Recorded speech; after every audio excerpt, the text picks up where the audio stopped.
जो हमारे घरों में होती है वो घरों में बिस्मिल्लाहिर्रहमानिर्रहीम का नाम दवैया का नस्ताइन।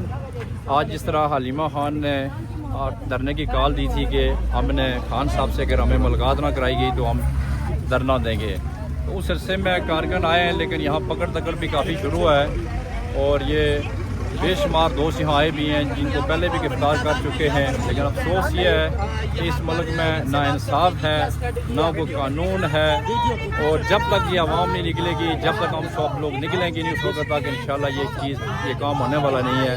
लिहाजा तमाम दोस्तों से हम रिक्वेस्ट करते हैं कि एक दफ़ा आप लोग तैयारी करें और एक ही दफ़ा हम सब निकलें और इंशाल्लाह डू और डाई वाला काम करके तब भी जाके हम इस चीज़ को 47 की हुकूमत को और ये जो 22 जो 26वीं आईनी तरमीम है इसको बाल कर ख़त्म करवा सकते हैं।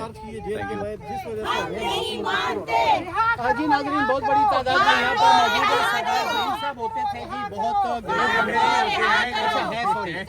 नहीं जी, वो नजर बहुत कम आते हैं आजकल एहतजाज प्रोटेस्ट में, लेकिन यहाँ पर मौजूद है। बिस्मिल्लाहिर्रहमानिर्रहीम का नाम दवैया का नस्ताइन। जी फराद भाई, जिस तरह आपने कहा वाकई नज़र नहीं, हम बरतानिया के वजह से दौरे से अभी वापस आए, नज़र आप कहाँ से आए, तो इंशाअल्लाह हमारा ये अहद है कि जब तक खान साहब रिहा नहीं हो जाते उस वक्त तक हम ना चैन से बैठेंगे, ना हम डरेंगे, ना झुकेंगे।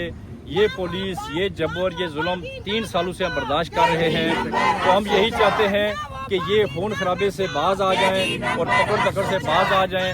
अगर नहीं है तो इस पूरे मुल्क एक ही दफ़ा ये ख़त्म कर दें, अदरवाइज़ हम झुकने वाले लोग नहीं हैं और हम इंशाल्लाह खान साहब को रिहा करवा के रहेंगे और हलीमा खान के साथ हम मज़ार इजाज़त करते हैं, और जब तक हलीमा खान हमें हुक्म नहीं देती उस वक्त तक हम यहाँ से वापस नहीं जाएंगे। जबरदस्त हो गया जी, ये बहुत बड़ी तादाद में खवातीन यहाँ पर मौजूद है जी। अस्सलाम वालेकुम सर, क्या अच्छा वैसे आप वादे के पाबंद नहीं है?